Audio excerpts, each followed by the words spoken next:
Are you beating on your microphone again? No. I thought I heard you beating on your microphone. I was going to say, No, I was getting in with the groove. da da da da Oh. da da da da. What again now? What now? Huh? What? Are you in pain or something? Are you hurting this morning? No. You're hurting for certain? Are you tired of day number 2 of thunderstorms and rain? Man. Of the monsoon? Oh, man. We literally had a tsunami in the Midwest. You know, what's interesting about this is, and I'm looking at the updated, let me look at the updated radar here.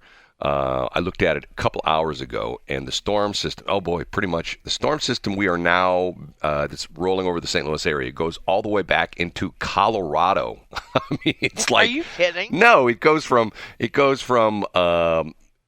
like east of Denver, and it goes all the way across Kansas. Right now, part of it is hitting Kansas City. The majority of the largest part of the storm center is right over central Missouri. Looks like it's as far north as Moberly, as far south as Lake of the Ozarks.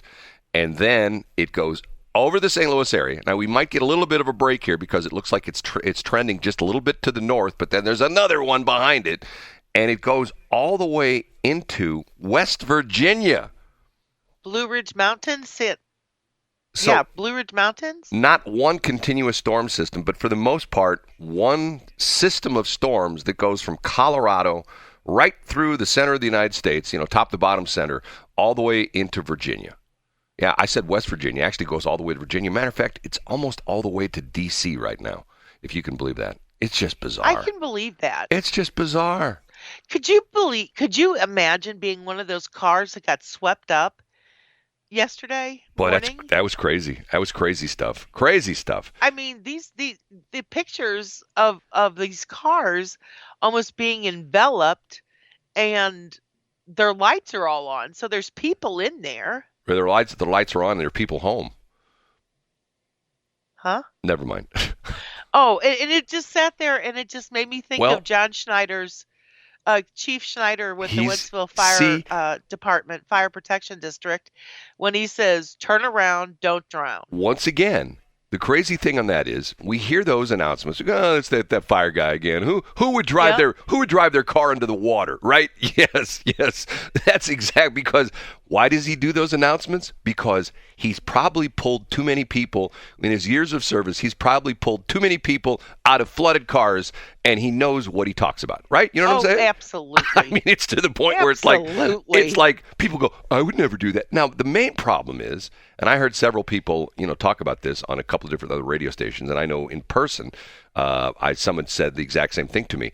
If you're driving at night, let's say you're working the night shift, or you're going home, or you're going to work early, and you're driving along, and I think yesterday, if you take the, with the situation yesterday, you take the normal route to work, places that when it rains real hard, get some water in it. You know what I'm saying? There's a low spot here on 94. There's a low spot here on 44. And yeah, there's a spot over here where the drain clogs up all the time, and you got to watch that left lane. You know what I'm saying? It's to the point where I do know what you're saying. But, yeah, so yesterday, I know you have a thought, and I'll let you finish it, but let me talk first. So yesterday, Caleb Hunter, who with his Extreme Electrical and Salt River Automotive, his daughter, Kendra, his oldest daughter, is my friend. Believe it or not, she's my friend. And so we went out because I still have this convertible. So we went out on a little girl date yesterday, and I so wanted to drive with the top down. So we made sure that we were in between rain clouds, and then we stopped. We put our top down, and then we drove, and then it started raining again. So we stopped and put our top back up. But anyway, we were driving, and P was closed. Well, that's what happens when you drink too much beer. Your P gets closed. Oh, you're talking Highway P was closed. Okay. Highway P was closed, yes. Wouldn't you hate to live on Highway P? Where do you live? I live on Highway P. I live on Highway P. Oh, really? You get some ribbing about that? Yes, all the time. And you're not the first person that said that. Right. Okay. No, but what I was going to say was, before you interrupted me so rudely. I know. I don't care. Get over it. Yesterday was one of those days where you got big bands of, big puddles, or more than puddles, big like flooded areas of roadway that you don't normally get. And Yes. that was the problem. Like 70? Well, people were hitting it like 50, 60, 70 miles an hour, and you hit water, and it's like running in the sand. You slow down in a hurry.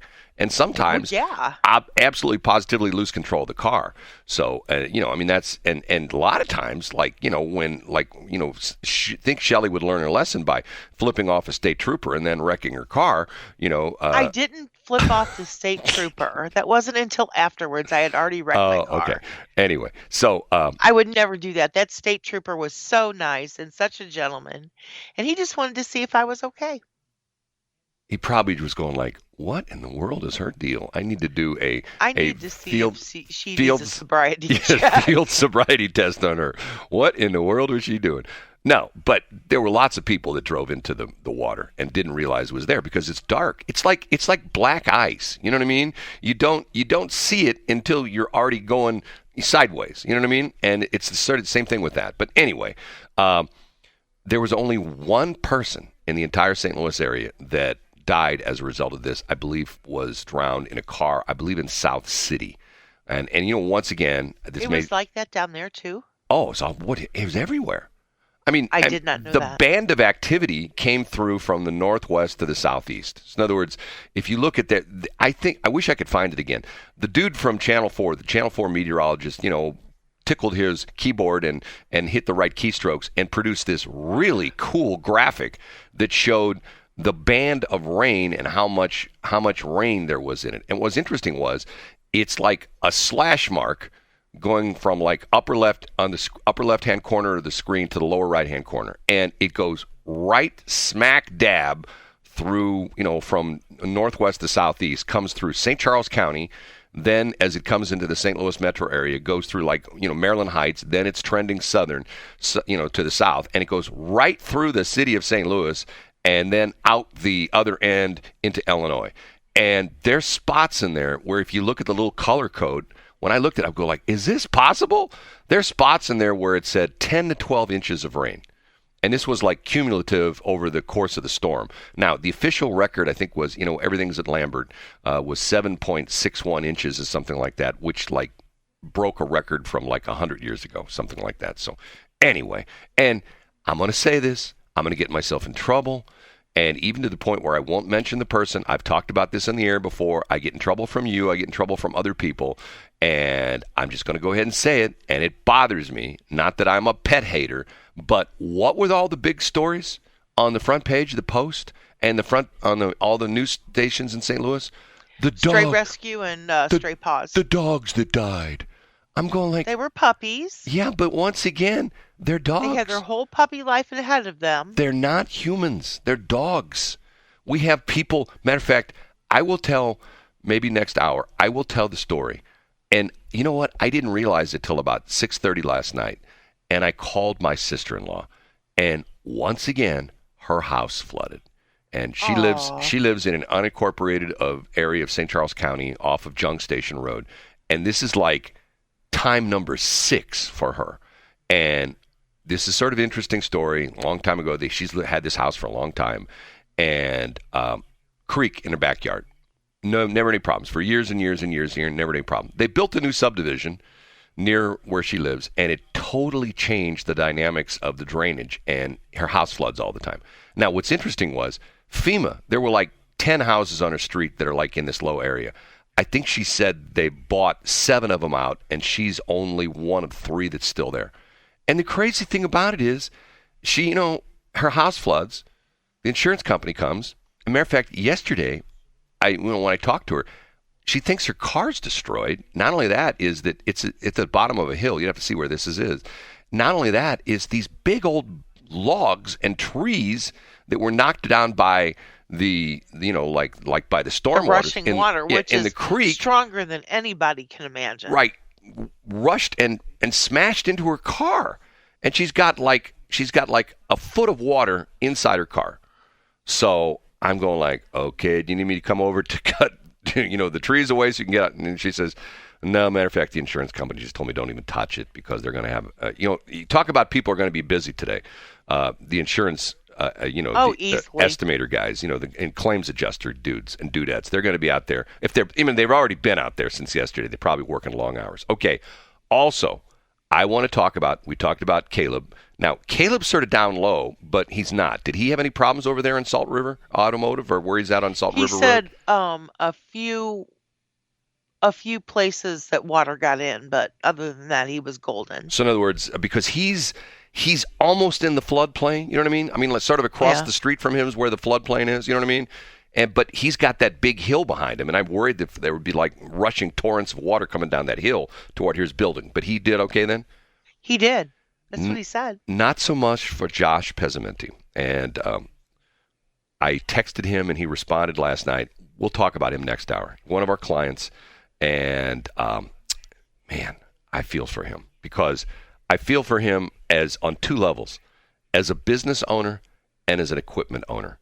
And he's got the double whammy. Because his place, you sent me the picture. And I did. It's not good.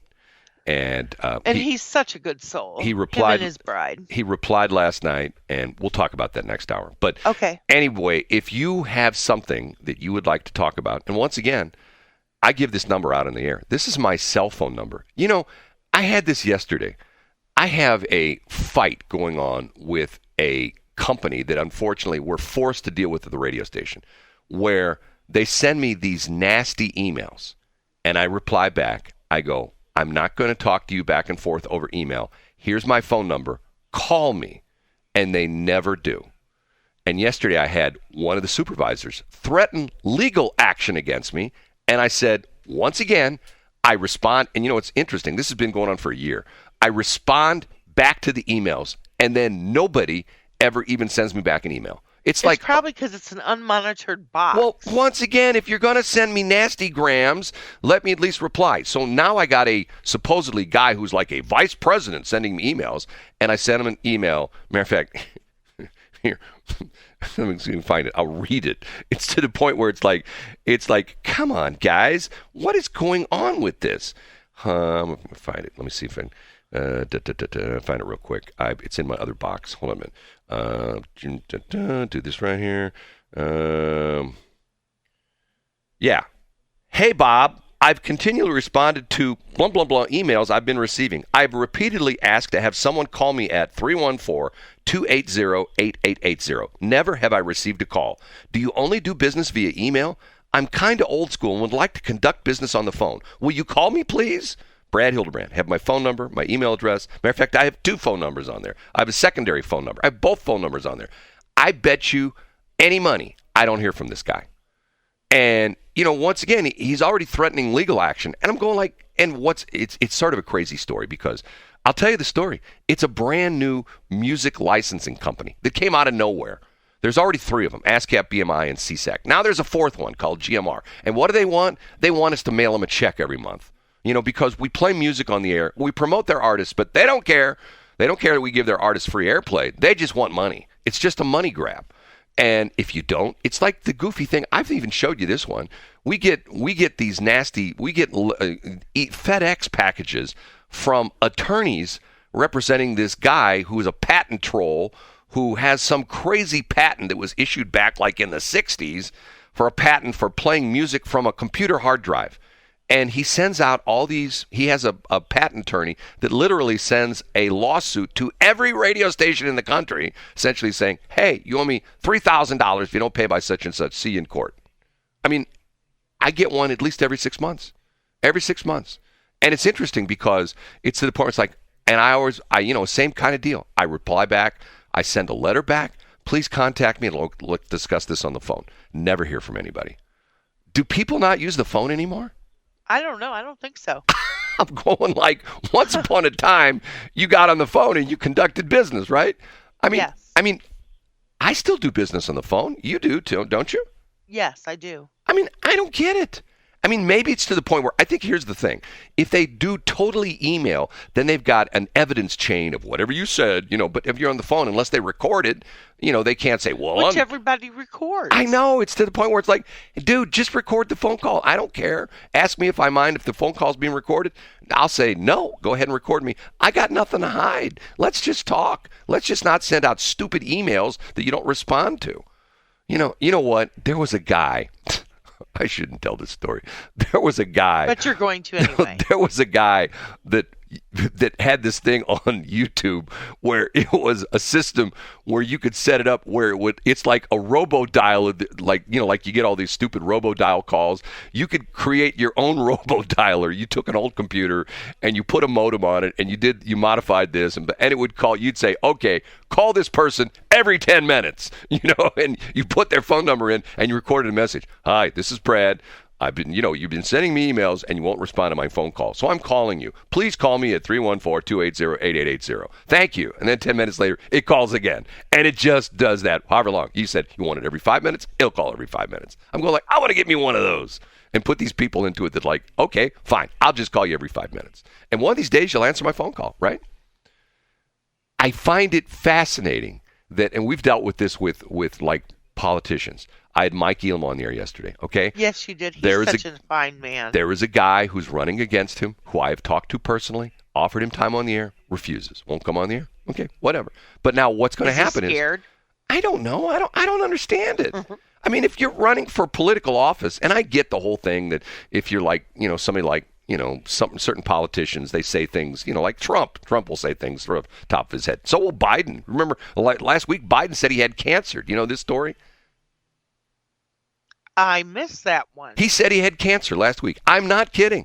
He said he had cancer. And once again, he says these things, and then the White House, well, what he meant to say was years ago he had some spots that were deemed to be, precancerous melanoma on his arm, and they were, surgically removed. No, he said he had cancer. I have cancer. I think he's actually said that. Once again, that's why they don't let him loose, because of the fact he says weird stuff. How's his COVID?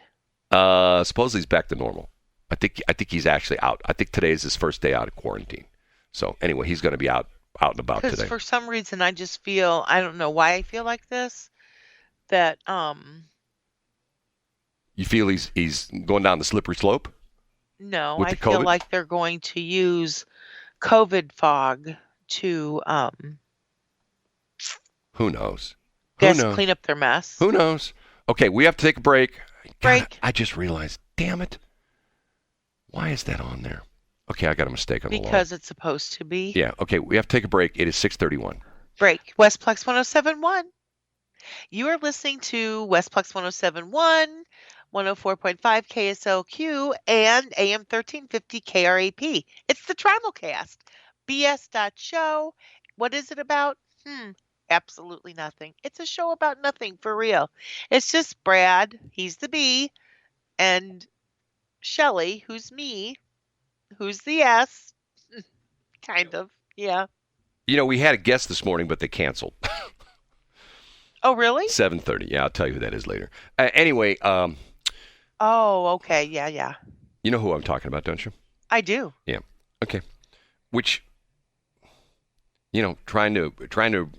Anyway. It's okay. It is okay. I'm going to send you. And do not give this web address out on the air yet, okay? Okay. I'm going to text you a new website that I put up yesterday, okay? You are putting up websites for everything. That's how we can grow your business. We've got literally websites for everything. And they have advertisements on it, so they absolutely right. do. And we put backlinks on all of them to your website, which, once again, if you play the Google game, which everybody does, that's what it's all about. Game. Backlinks, and it's a game. Yeah. The Google game is, you got to do this. You got to make sure. Matter of fact, there's this lady. I get an email. It's an email pitch to sell a course. She's a writer. Her name is Laura Belgrade. I give her credit. Oh, Talking Shrimp. Yeah, Talking Shrimp. You know who I'm talking about, okay? I do. Have you ever read to the bottom of her emails? Yes. She's probably got a 40 to 50 line disclaimer on the bottom of her emails. I'm not kidding you, 40 to 50 lines. And what's interesting is, you know why she does that? Because she's verbose? No, it's all about getting past the Gmail stupid filters.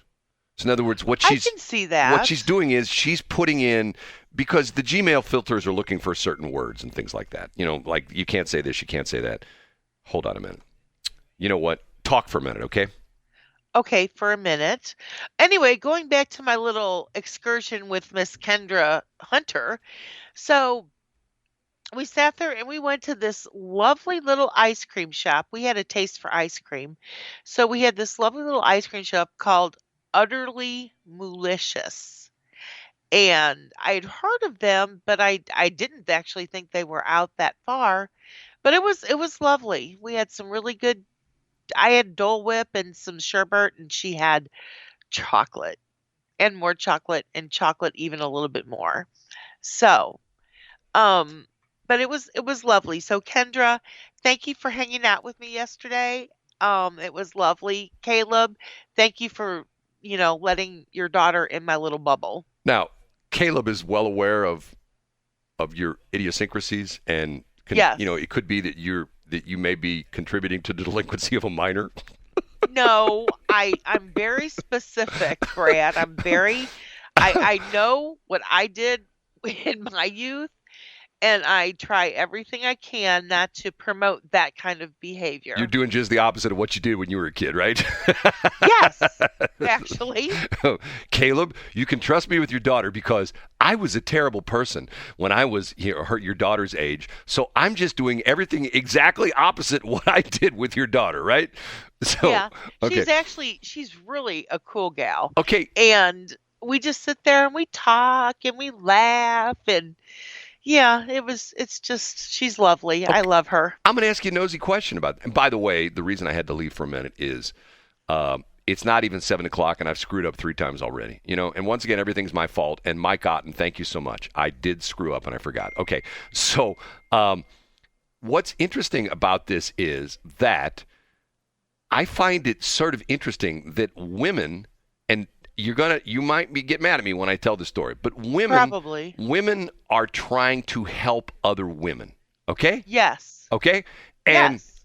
you agree with me on that, right? I do. And you belong to this. Well, you did belong to that organization. I'm sorry, I forgot. Anyway, that's Brad. fostering the idea that women can become successful business owners and be successful. Essentially, is what the group's about. Correct? Yes. Okay. So why can't men do that? There is no group for men. I mean, that's because you're not allowed to have one. Well, but that's my point. I mean, for example, the Boy Scouts are not the Boy Scouts anymore. The Boy Scouts are the Boy Scouts and the Girl Scouts and the girls. The Girl Scouts take in boys. If you have something, see, this is, Shelley and I go back and forth with this. If you have an organization that's all women and exclusively women, that's okay. But if you have an organization that's all men, you can't have that. Sorry, you can't have that. That's discrimination. Okay, no, hold on a minute. Yeah, it's like the MAC club. Right. It was all men. It was all men. Right, and women complained. That was back in the day when men are men and women were women, right. And there was no ifs, ands, or buts about it. And if you know the story of the MAC, the Missouri Athletic Club, there's 2 of them. There's one, the original one downtown. There's one out there at 270 in Manchester where we met Mr. Pothead. And Mr. Flip Flop, I'm going to wear a pot shirt. Yes.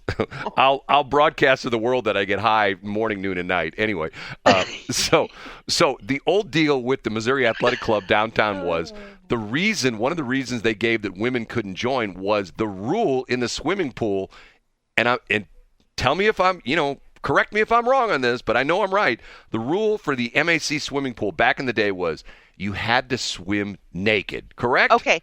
I wouldn't know that because I was a child. No, but that was the rule. But my mom and she did have a friend who was part of the MAC, probably part of the original MAC. And there used to be times when you could take women and kids for like dinner. But you couldn't go into the pool because the rules... you couldn't go anywhere past the dinner place. Right. The rules of the pool were, if you remember the MAC and you swam in the MAC as indoor swimming pool, you had to swim naked. So I don't know because I was 5. Okay, the interesting part of this is when the women first tried to get, and I'm not making fun of the women, I thought this was a great line. When the women were trying to get into the MAC and say, hey, we want to join the MAC, we're people too. The MAC people go, well, we have these rules that you have to swim naked in the swimming pool. And some of the women go, that's fine. We don't have a problem with that. It's like, that's not what they were expecting. Some women doing that. Well, that's not what they were expecting. You know what I mean? They were expecting the men were expecting them to say, well, we'll just tell them we have to swim naked in the pool and that's the rule and they won't do it. And the women go, hey, we don't have a problem. It's like, once again, I tell the story, and that was back in the 60s and 70s. Yeah, though. but once again, I told the story of which the Bally's Health Club there in Clayton, or U City, which is now gone. They tore it down. They did. When I was a member there, they had the women's locker room was on the second floor, the men's was on the first, and they were doing renovations, and they were alternating back and forth between. If they closed the men's locker room, and what they did was when the women's locker room was open, the men's was closed for renovation. They alternated. Monday, Wednesday, Friday was men's day in the locker room. Tuesday, Thursday, Saturday was women's days, and I don't know what Sunday was. So once again, it's Monday, Wednesday, Friday, whatever day it was. I'm in the quote unquote daily men's locker room, and a lady walks in, sits right down next to me. It's a bunch of dudes in the locker room, strips to her birthday suit right next to me, changes into her athletic clothes, puts her socks and her shoes on, and walks out. And like, oh, big deal. Yeah, no big deal.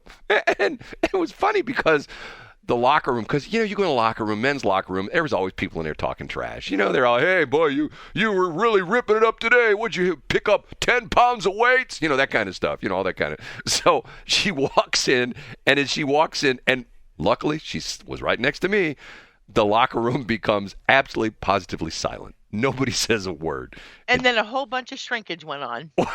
and she completely strips down to her birthday suit.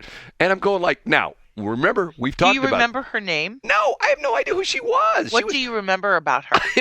I remember that it was so bizarre because I was right next to her, and she was like not even... it was like, oh, she's going to McDonald's and ordering a cheeseburger. Something she does every day. Yeah. I'm just gonna, get naked in front of a bunch of dudes, okay, whatever, But my point being... No guys complained. Nobody went down to the front desk and said, "Hey, there was a woman naked in our locker room." But flip that story around, and a dude walks into the ladies' locker room back in the day and strips to his birthday suit, and he would be walking out of the place with his hands handcuffed behind his back. Am I correct? Absolutely. Am I correct? Absolutely. Yes. Once again, how is that fair? That's not. So why is it, this is... And that she had to sit there and tell all of her friends that this is what she was going to do, and they all sat there and conspired. I don't know, maybe. And then they didn't conspire, really. They were strategic about it. I don't know. And can you imagine what that woman was feeling on the inside? Well, I will give her credit that she was a brave soul, because... I'm just saying. Yeah, once again, and quite honestly... and I'm going to say this, and people are going to go, oh, yeah, here he goes. The kind of woman I'd like to know because of the fact that she's just sort of fearless. I love women I love everybody like that. You find me a guy who's fearless, who's just not, and once again, I try to be that person, but sometimes you get beat up really bad. I've stuck up for things in the past which have caused me, monetary, detriment, shall we say. And still to this day, there's something about if you feel strongly about something and you essentially say, you know what, I don't care if what other people think, this is what I'm going to do, and I'm going to stick by my guns, and I'm not going to go off course. I'm just going to move forward because I think this is right. And the problem is... I did that the other day. Well, there's fewer and fewer of those people around all the time. Yeah. Because everybody's like, oh my God, if I say something wrong, you're gonna get crushed on social media. So and so, what so and so did? They put this picture of a horse on their YouTube channel. Oh my God, that's terrible. They're making fun of horses. Okay, what's wrong with making fun of a horse? Are they like protected species or something like that? I don't get it. It's just nuts. Okay, we have to take a break. Like our prostate.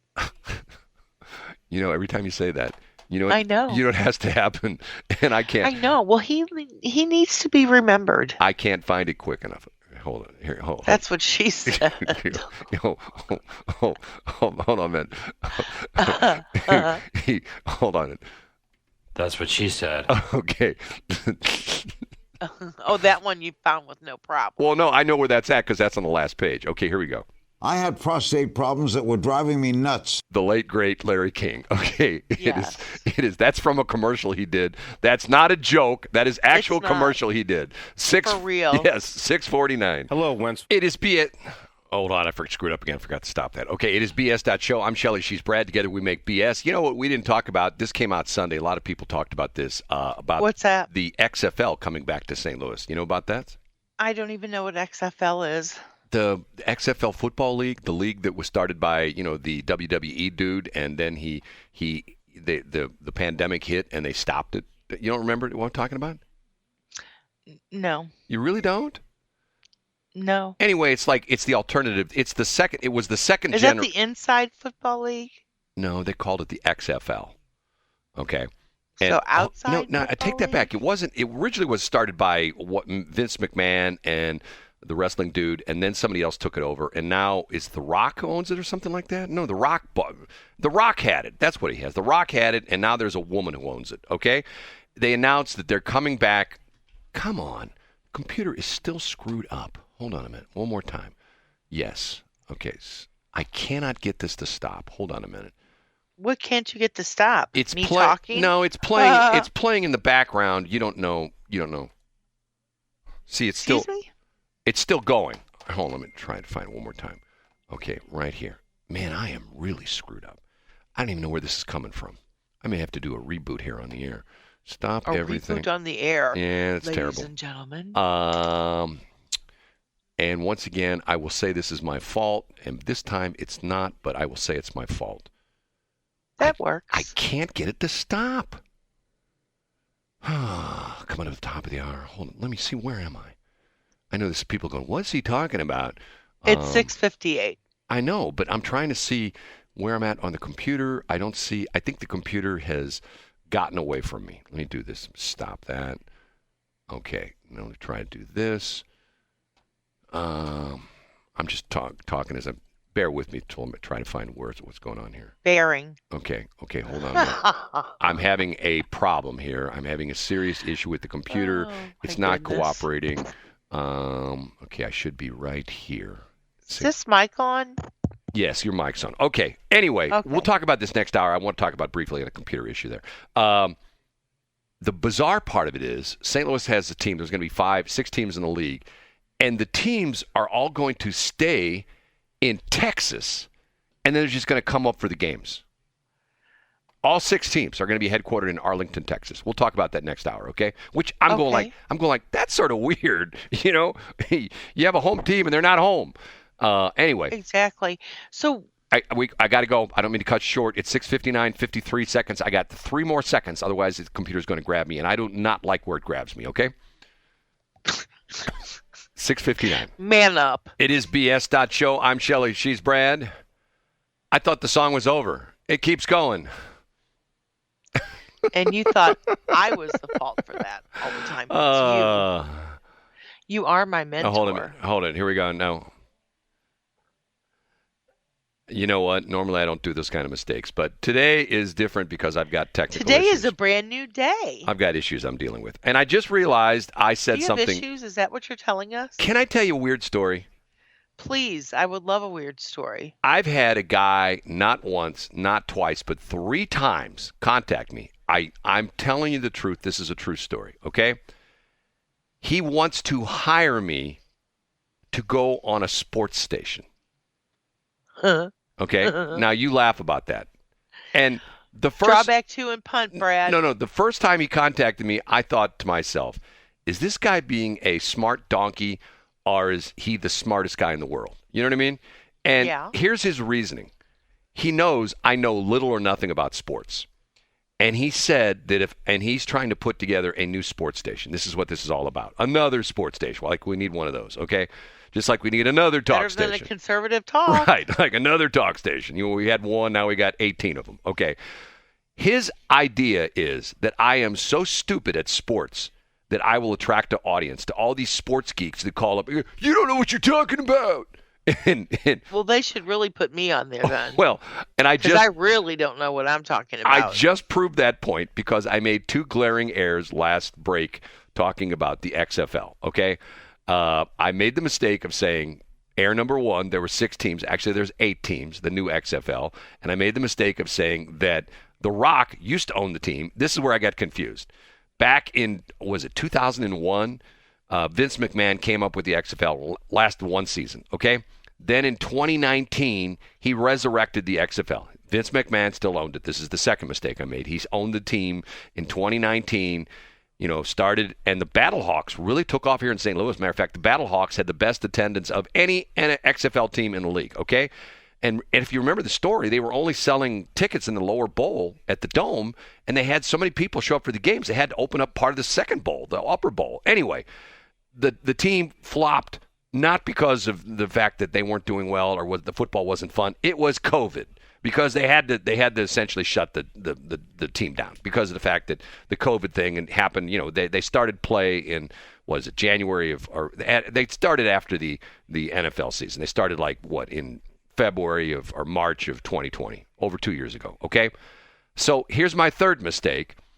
It's Dwayne "The Rock" Johnson, who currently owns the team, with a woman who I would not want to get her mad at me. Her name is Danny Garcia, and it's spelled, I guess it's Danny, D-A-N-Y. Would you say that's Danny, or is that Danny? D-A-N-I is Danny. D-A-N-Y in is female sense. D-A-N-Y is what? Well, she's very much of a female. I guarantee you that from looking at her. Is Danny? So she's a she, her? No. Yeah, she's a she, her. Is that Danny or Danny as a woman? Is it Danny or Danny? It's probably Danny. Okay, Danny Garcia. Okay, and they have there's a company called Alpha Aquaco LLC, and I'm butchering that name. It's A-C-Q-U-I-C-Co, Aquaco, I guess it is, LLC, and they're under the Redbird Capital umbrella, which is some hedge fund or stuff like that. Okay, so they've got 8 teams. St. Louis is one of the teams. They're not sure if they're going to call them the Battlehawks, because a lot of people like that Battlehawk. It had a logo. There are a lot of people wearing that logo stuff in the whole bit, the shirts and the whole bit. And they did very well with attendance, and the games were good. They had, matter of fact, I think, wasn't it the story that the guy who was our quarterback ultimately got drafted by the NFL? The NFL people took him. Anyway, so they don't know what the name of the team is going to be. But the weird part of it is the teams are not going to be here in St. Louis. All the teams in all 8 cities are going to be in Arlington, Texas, which is a suburb of Dallas-Fort Worth. And that's going to be the training camp. That's going to be their training camp in the whole bit. And then the day before game day, the teams will go off to the cities they're playing in. So for 6 days out of the week, they're going to be in Arlington, Texas. And then I guess you could say technically 5 days out of the week, they're going to be at Arlington, Texas. And then the day before the game, they're going to all fly into the city. In other words, both teams are going to fly together, which is sort of interesting, according to what I've been able to find out. In other words, both teams on the same plane, flying into St. Louis. They're going to do their game, and then they're going to take their showers, jump in a bus, go back to the airport, and fly back to Texas. I mean, are you down with that? Is that sort of weird or what? It's very weird. Now, one of the reasons, you know what they're saying the reason for that is? No, a way to... What are they going to say? It's a way to save money? No. This is the whole thing. Good, because it's silly. They are going to make this facility in Texas, Arlington, Texas, they're going to make this into the ultimate social media center of the sports universe. In other words, they're going to have cameras everywhere. They're going to have people, interviewing, and all the guys are going to be doing blog posts and Twitter feeds and Instagram feeds and Facebook feeds and a whole bit. And essentially the reason they want them all together is because they're going to put in this huge concerted effort to blitz social media with the XFL, and they're all going to do it from Texas. And okay. I'm going like, why don't they ever pick St. Louis? We're the gateway to the West. Yesterday, I was listening to a national talk show, and they were talking about the problem with St. Louis is we're the murder capital of the United States. We are indeed. And once again, the problem is that But that's only like North City proper. The big story over the last couple of days has been the mayor facing off with Lime, over the scooters. They've now banned the scooters till next year. I'm going like, I don't quite understand that. I mean, what are the scooters doing with crime? Do you have guys shooting down the road on Broadway with their scooter, firing their Glock at people? No, I don't think that's the case. And not only that, don't you have to have a credit card to get one of those scooters? Although my son tells me, when my son was in town, we went downtown. Believe it or not, we went down. It was like a couple months ago. Him and his girlfriend came into town, and we went downtown to eat, and because there was a place she wanted to go because she'd never been here before. Anyway, so my son goes over and shows me a Lime scooter. He says, "Hey, Dad, see right here? You just bash this with a rock, and you disable the computer, and you can just take the scooter." I go, "Really?" And he goes, "Yeah." And he shows, "See, this one's been modified because it's already been broken into." They break into the scooters so they can steal the scooters. Who's they? The gangbangers. It's not. Do you know that there's a gang in the city called the Kia Boys? And all they do is steal Kias. So why does that surprise you? Well, for one thing, it's a Kia. There's a gang in St. Charles County called the Westplex Girls, and all they do is make fun of you and me. Oh, there's a lot more people than Westplex Girls that make fun of us, Brad. No, so anyway, the city has banned the scooters until 20. I'm going like, I don't quite understand what scooters have to do with crime. You know? Now, I understand if they're stealing the scooters and flying around downtown, that's not good. But I don't, so many things I just don't understand. It's to the point where life is weird. I heard someone else say, and I won't say who this is because I don't want to embarrass them. They're not from this area, but we had a conversation trying to do some business with this particular person. You might know them, but I won't say. I won't embarrass them. They told me about a year they were in St. Louis, and they asked me, "Why do you have all those barriers on the streets in downtown St. Louis?" You know what I'm talking about? The Jersey barriers. I do. You've been downtown lately? It's like I told you when I drove up from downtown St. Louis about a month and a half ago from downtown St. Louis, I drove up Broadway to take a look at my great aunt's bar right there, Fritz's Fine Foods on North Broadway, just south of Grand. And I drove all the way out of downtown on Broadway. And every couple hundred feet, they have one of these, one of the Jersey barriers, the concrete center dividers, sideways in the right traffic lane. So in other words, they've knocked Broadway, which was a 4-lane street, 2 lanes north, 2 lanes south, down to 1 lane, and every 500 feet there's a barrier. I'm going like, does this look like Beirut or what? And why did they do that? Because of drag racing. Okay? If you got enough cops, you don't have that problem. Once again, we're talking about defund the police, like Cori Bush. We don't need those police.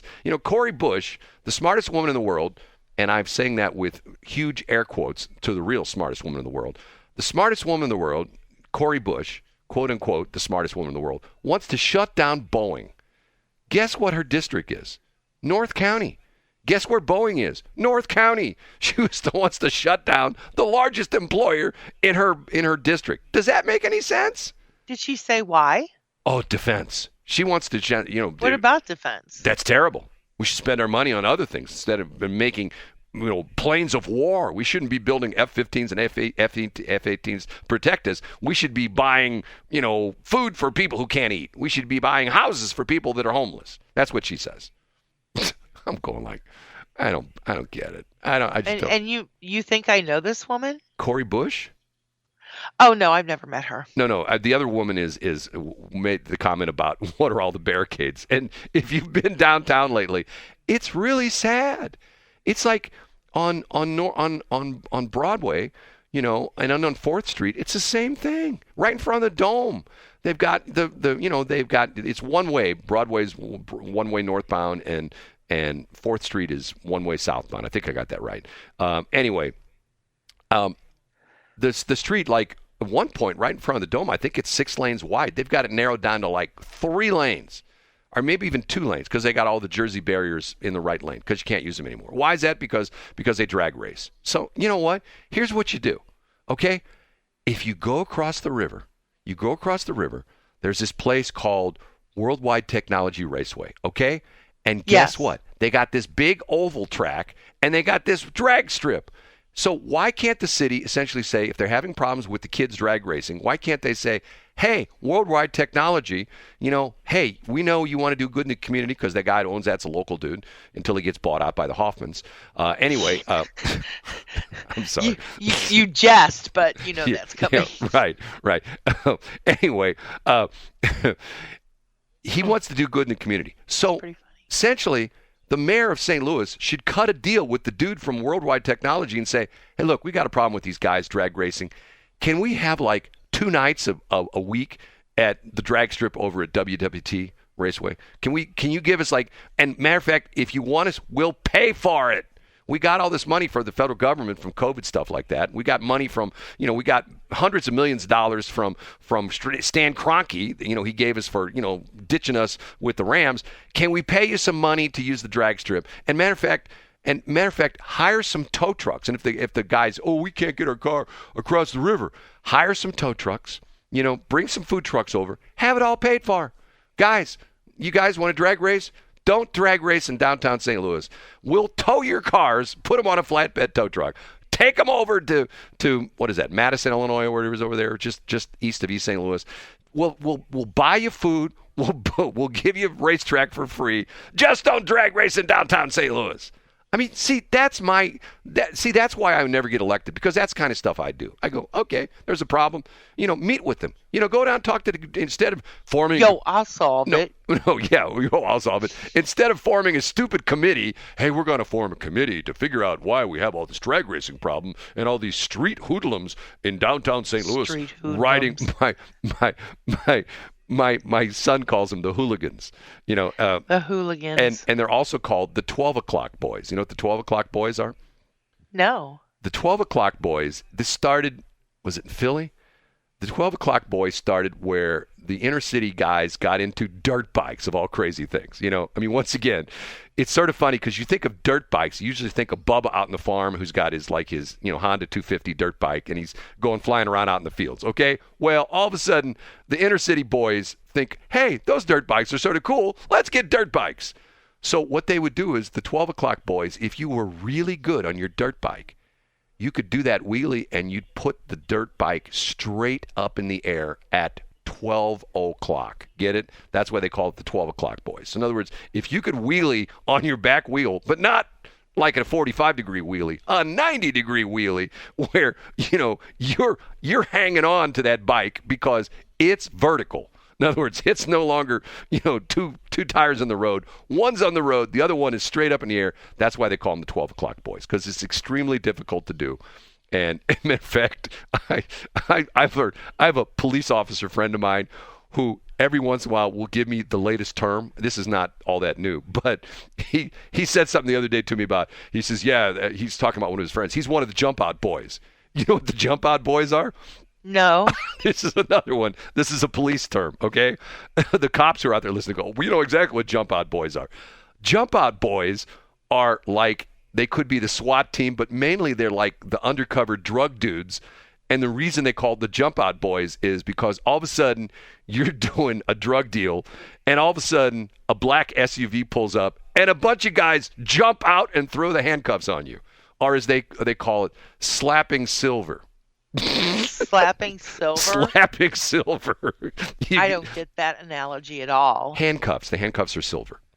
Oh, okay. So yeah, the jump out boys. I thought they were cable ties. No. They jump out boys be jumping out of their SUV and they be slapping silver. That's what they're doing. That's the jump out boys. I'm going like, man, I like this language, And then he tells me about I shouldn't have actually said this on the air. This is pretty funny. It's sad, but it's funny. Okay. Do you remember this horrible situation that happened down in Dallas, where this was after the George Floyd thing, where the guy started shooting cops and he killed like 5. He had like a sniper rifle and he's shooting like these cops in downtown Dallas and he killed 5 of them and shot a bunch of them, injured them. Do you know this crazy weird story? I don't. Happened a couple years ago. This guy was a black dude who got mad at the cops and he was shooting white cops, killing white cops. And they finally chased him to a parking garage and he was holed up in a parking garage. So, and this was controversial. They couldn't get the guy, and he's firing at him with his AR, and he's like got hundreds of rounds of ammunition. He's just like, he's not going down easy, and they're trying to talk him out of it. And he won't go down.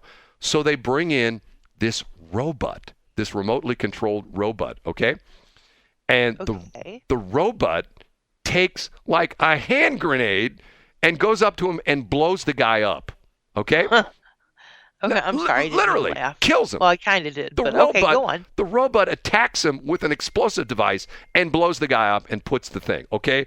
So my cop friend tells me, you know what that robot's now called? What? R2FU.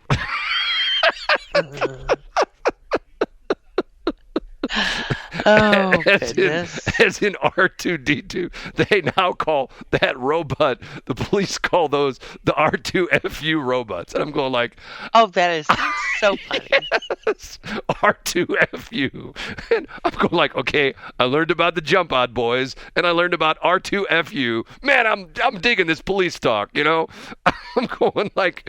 And I said to him, I go, are you serious? He goes, no. He says, that's a running joke. He says, all the police departments. And then he sends me this video of here's the latest thing. Their latest tool they're using in some of these SWAT teams is they buy like a Bobcat, like a Bobcat, like a skid steer loader kind of thing, like small, compact, things that like does landscaping and things like that. And they armor it. So in other words, there's a guy in the Bobcat and it's armored. And then what they do is they have all these attachments because you know how Bobcat works. There's things you can put a bucket, you can put like forks on it, you can put like grapple hooks and all that kind of stuff. So they use the arm, the lift arm, and they put different attachments on it. And one of the attachments they have is this like little box. It's like this armored box. And it's not closed. It's got armor across the front, and it's got armor on two sides, and it's got big piece of bulletproof glass right in the middle, and it's got bullet ports in it. Like the armored cars have it, so you can like stick a gun out. If you get the armored cars get attacked, they got a little port they can stick their gun out and fire at the people who are attacking. You know what I'm talking about? I do. So this thing is designed to attack people who are on the second floor of like houses. So if like go into an area where there's like a guy who's holed up in a house and he's shooting at the cops, but he's on the second floor and they can't get to him. So they bring in this armored Bobcat and they put a bunch of these guys in this bucket that's armored, and the Bobcat goes up to the house and raises the platform up to the second floor and they fire at the guy. I'm going like, holy cow, police is getting pretty intense here. I mean, you got the R2FU, you've got, the armored bucket truck, See me, 3PO. Right. I mean, it's like, and once again, it's like, okay. And, and the crazy thing about this is, and once again, I've read stories about this. Remember how the big push was and it started right here in St. Louis with the Michael Brown thing. Every cop needs to have a body cam, and all the cars need to have dash cams. Okay, you know how that's backfired on the bad guys? Because 95% of the videos that they come up with show the bad guys being bad guys. You know what I mean? It's like yes, I do. They're documenting that these guys are, running over people with cars. They're shooting at the cops. They're trying to stab the cops. And it's like, okay, I don't think this is what these people intended. They were trying to make it to the point where, look how bad these cops are. When most of the body camera videos shows the cops who are being attacked, and are fighting back. I mean, it's crazy stuff. It's like, okay, this is like, once again, remember my favorite law. My law is my favorite law. Which one is it? The law of unintended consequences. Yes. The law of unintended consequences is the people thought that if you put a body camera on all the cops, you'd show them doing all this bad stuff. Most of the time, it shows the bad guys doing the bad stuff and the cops trying to do the right thing. Now, once again, there are instances where it does catch the bad cops doing bad things. But that's the minority. The majority of the body cam video is these bizarre, weird things where there's a couple of them. It's like, for example, I think it's in Alabama. Alabama trooper pulls over. This is on a dash cam. Pulls over a guy who blows a stop sign and doesn't have a seatbelt on. State trooper pulls him over. He's got a dash cam. He's got a body-worn mic, so you can hear the whole interaction. So he goes up, and here's the dash cam video. He walks up to the guy. It's a pickup truck. Walks up to the guy in the pickup truck, And the guy's, hey, he's a good old boy. Hey, I pulled you over because you ran that stop sign back there, and you don't have your seatbelt on. You got a driver's license on you. And the guy's, first off, being real nice. And like 20 seconds into the traffic stop, you see the state trooper like go ballistic. I mean, like all of a sudden he's like frantically reaching into the car because why? This guy's pulling a gun on him. So, I want once again for a traffic stop where he's got, and I think the cops smell a little weed in the car. So in other words, he blows the stop sign. He doesn't have his seatbelt on, and the cop pulls him over. He smells a little weed in the car. So he goes up and he's talking nice to him. He's not being belligerent or anything. He's like being the good old Southern, hey, I'm Joe, state trooper from Alabama. So the cop, you can see him fighting with the guy to try to keep the guy's gun away from him. So the cop loses control of the situation, runs away from, this is all in body cam, runs away from the front door and right in front of his squad car does a 180, pulls out his gun, and by this point in time, the guy is out of the car, the bad dude is out of the car, squared away with the cop in his fighting position, aimed at the cop. The cop takes one shot and kills him with one shot. Literally. Wow. And the whole thing takes place in like a second and a half. If you watch, they slow it down, it's like, holy cow. And once again, the cop spins around because, in other words, he's running away from the car. And in other words, he knows the guy's coming after him. The guy's already stepping out because when the cop's running, you see him look back over his shoulder. The door opens, the guy's stepping out. You see the gun in his hand. The cop turns around, does the 180, faces the guy. They're face to face. The guy's got the gun on the cop. The cop's got the gun on the guy. Guy fires one round, drops the guy, dead. Hit him right in the heart. Gone. And then his buddy, the car wasn't in park, the truck wasn't in park, and the truck rolls down the street, and his buddy jumps out of the truck while it's running down the street and hits a tree. And go like, okay, once again, this shows that, this cop did everything right, and this is some nutbag who he pulled over who's going to try to kill the cop. It's like, I don't get it.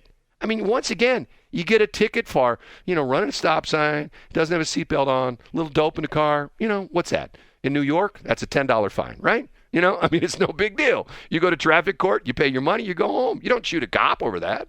You know what I'm saying? I do. Anyway. Are you there? Yeah. Are you just breathing heavy? No, I'm trying to reprogram my R2FU, so I got somebody I wanted to go. It's 7. It just tickles me. I thought you'd like that. Yeah. He says, yeah, that's what they call it, R2FU. Okay, I get it. 729. 5 and AM 1350 KRAP. This is BS.show. I am Shelley. He is Brad. And together we talk about absolutely nothing of consequence. The R2FU. Well, sometimes some of consequence, but nothing. It's all by tongue in cheek, put it that way. Okay, I got an interesting text. I won't say who this is from, and this is interesting. They're commenting on the Mike Elam ad. We had Mike Elam on the air today. Mike Elam running for county council. You just heard his ad. And they're saying the ad sounds too good and it doesn't sound like a politician, which is interesting. That's because that's how good he is. Well, what's funny, because most of that's what he does. They're starting to sound like that. Matter of fact, you know what I haven't done? You haven't done it yet. I'm going to do it right now. It's been a while. Hold on a minute. And it's come. You need to make that happen. You know what I'm talking about? I absolutely do. What am I talking about? You're talking about the ever consequential the fake ad for politicians. Fake political ad? Okay. Yes. Okay. I call it the universal campaign ad, okay? Yes, that's what it is. This is a minute, 25 seconds. I'm going to play this, okay? I'm going to turn our mics off. I'm going to play this. Now, keep in mind, here's the premise of this. This is essentially the audio for a TV commercial. But what it is, it's a TV commercial, and the director is coming in and giving instructions as to what the audio should look like. What the video should look like, okay? So in other words, it's like the audio track, and a director comes in like his little mic. Okay, now put up a picture of this right now. Okay, so this is, here we go. This is the universal, and what's so funny about it is, how many times have you heard this exact same ad where they just filled in the blanks, Okay, you ready? You did that, I don't know how far back, But then you played one that was like a real ad, and it was just like it. I know. It's like they're. It's like it was hilarious. It's like they have a template. Okay, here we go. You ready? Here we go. They do. Our insert district, state, city, county, or just say our country here. Needs the leadership and values of insert candidate name. Working families and supporters of freedom know that candidate holding baby. If new wife is younger, show also. Is working hard for a secure America.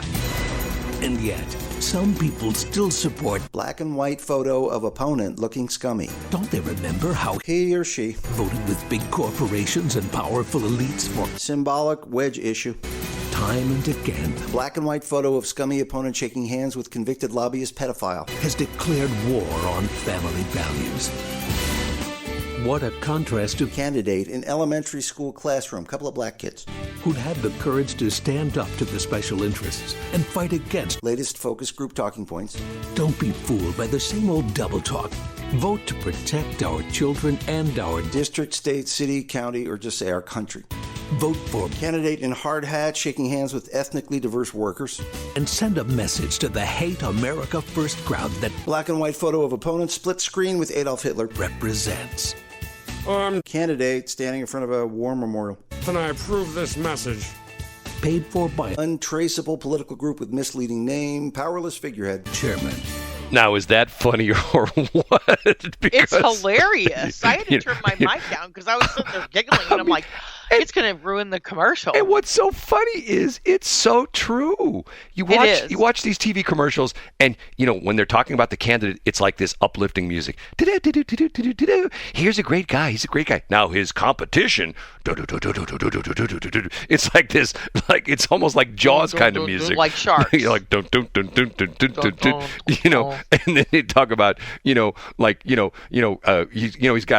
at a factory. He's got and once again, ethnically diverse group of people around him. You know what I mean? And the line about with the hard hat and a tie. Right. And the line about him is show him candidate with his wife if she's younger. It's like the women should go like, I can't believe they said that. But once again, it's like, oh God. It's crazy. And we've got some ads on our station right now. But it's real. Well, we've got some ads on our station right now. And I'm not going to say which one. But if you listen to it, it's a hit ad. And it's put together by... See, what people don't understand, this has gotten interesting. Yesterday we had Mike Elam talk to us about elections. I'll tell you from the media standpoint, okay? There are two types of ads we're running on the station right now. Political ads. One of them is actually by the candidate, and one of them is by a PAC, a PAC, Political Action Committee, okay? Now, the PAC can be negative or they can be positive. We're running an ad on our station right now. We have a PAC ad on this very station that is tearing down one candidate. Then we have another PAC ad that's promoting the same candidate, which is sort of weird. Now, the weird part of it is neither of those two ads is bought by the candidate. At least that's what they claim. It's a bunch of people to get together. Like, let's say we want to elect Caleb Hunter as the next county executive. In 4 years. Steve. Boy, would this county have fun. Steve Ellman is probably going to win re-election because Bob Onder dropped out. So Steve Ellman's probably going to make it, and he said this is going to be his last term. So in other words, he'll be out in 2026. He's gone. Okay, so in 2026, you and I decide we want Caleb Hunter to be our county executive in St. Charles County. Or the same thing, we could do it like, let's pick somebody. Who would pick in Franklin County? Who would pick in Franklin County? In Franklin County, we pick... Amy Mensch. Yes, Amy Mensch as presiding commissioner. We get rid of Tim Brinker, and we have Amy Mensch as presiding commissioner. She would. You and I could like pool our resources and come up with $3 and buy an ad on KLPW for Amy Mensch. No, if we were rich. Matter of fact, I were a rich man. I read something the other day that 78. I don't know if this is exact. I've read this. It could be not a correct figure. 78% of the money that's promoting Eric Greitens is from outside the state by outside PACs. In other words, he's getting very, very little money in the state of Missouri. Missouri residents aren't campaigning are putting money in his campaign, it's mainly coming from outside the state. And that's gotten to be... Are they grooming him? Well, but see, that's the interesting thing. If you go like to the race down in Texas for the governor of Texas, you got Greg Abbott, who's running for re-election. You got, weirdo Mr. Fake Spanish guy, Beto O'Rourke, whose real name is Francis O'Rourke, and he's a Catholic dude, and he's like Irish, and he's from New York City or something like that. But he's taken the name Beto, which makes him sound like he's Spanish or something like that. I think they said 92% of the money that is buying all the ads for his campaign in Texas is from out of state. Now, what does that tell you? I mean, to the point where it's like, okay, But he's got a lot of people that believes in him. But like for example, why would you, let's say somebody's running for mayor of Chicago, okay? Why would you send them money? You don't live in Chicago. You don't have a business in Chicago. You don't even go to Chicago. Why would you send that guy money? Or gal, why would you send them money? Why would you do that? I don't know. That young woman that did that commercial with the stomping. Yeah, but that was I would send her money. Why? Why would you do that? I think that was because in Baltimore. I loved her commercial and I like what she stood for. Okay, but that's the exact point. So in other words, the idea being is people are supporting people that they believe in ideologically. In other words, that's how most people vote. Yeah, but the problem is most people vote their, not necessarily politically. They vote, as a feeling. I feel that I get what you're Steve saying. Elman is going to be another term of excellence. Well, but you could look at it this way. And I understand what you're saying. But see, the point is, and you're sort of making my point. I vote emotionally. But and most people do. But you vote for someone who has an impact on your life. Correct. You vote or for an impact in the world. Well, but that's different. Steve Elman is, some people, everybody has, people, it's like 50-50. People, they love you or they hate you. Everybody is polarizing on some point. Right. Okay. You look at Steve Elman in St. Charles County, and even like Tim Brinker in Franklin County. Okay. Good things happen. I've never met him, so I can't really comment on him. Oh, he rides a little motorcycle up and down the parade route for the town country fair, but that's a whole other story. Okay. Anyway, the idea being is you support him because he's done a good job. Franklin County, Tim Brinker in Franklin County, and some people would, not agree with that. And the same thing with Steve Elman. Some people would say Steve Elman's not done a good job. But look at the numbers. Crime's low in both Franklin and St. Charles County. Jobs are good. If they're compared to St. Louis, everything is low. Well, but that's the point. You can say, okay, look at St. Louis, city of St. Louis as a train wreck, and Franklin County and St. Charles County by exact opposite are doing well. Okay, so why would you want to live in the city? And the point of that is, you saw it with the 2020 census, where St. Charles County is now over 400,000 people, and the city of St. Louis is below 300,000. Once again, let's do a little history lesson. Do you know what the fourth largest city in the country was in 1904? The fourth largest city. St. Louis. Exactly. In 1904, St. Louis was the fourth largest city. I believe the way it went in 1904, it was New York was number 1. I believe Philadelphia was number 2. I think Boston was 3, and we were number 4. Keep in mind, in 1904, we had not only the World's Fair, but the first American Olympics. There had never been Olympics on the Did not know that. On the face of the earth. Yes, in 1904, we had the World's Fair and the Olympics. As a matter of fact, you can still go to Francis Field, right there at the corner of, Skinker and Forsyth. That field right there, the football field that the Washington University team plays on, is the original track and field for the 1904 Olympics. Did you know that? I did not. That right there is where the Olympics were held in 1904. Okay? What the hell happened to St. Louis? Now we're not, if you look at the population of the city of St. Louis, we're not even in the top 50 anymore. Matter of fact, and it's really a shame because St. Louis proper has the most beautiful, magnificent brick buildings. And by the way, did you see that in the news the other day? What's that? They knocked down the Culver House behind the Powell Symphony Hall. Remember that beautiful old building? Yes, I do. They knocked it down. And that there was some fingerprints left in that little area. Well, I'll go on record right now saying shame on the St. Louis Symphony. I agree with you. And the reason they tore it down was they're expanding, they're putting on a new wing of the building. Okay, they have like $100 million. There was a guy who was going to give them a piece of land to move the house to. Take $100 million. Take $2 million out of your $100 million. You still got $98 million, and move the damn building. Instead of tearing it down, St. Louis Symphony, stop being jerks about it. You should have moved the building. It was a beautiful building. It was gorge. And they knocked it down. I saw it. We forgot to talk about that last week. St. Louis Symphony, shame on you. I'm never going to one of your concerts again. Of course, I haven't been in years, but that doesn't make any difference. It's not the point. The point is they took something that was magnificent that could never be built to the same quality ever. Exactly. And they just demolished it. It's like down in Washmo. You come across the bridge on 47, come out of Warren County.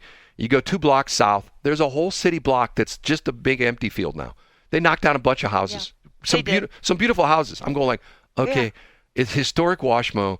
Historic. Are we just going to tear down all the places and just build new stuff? Are we going to just build new Wally Worlds and build new,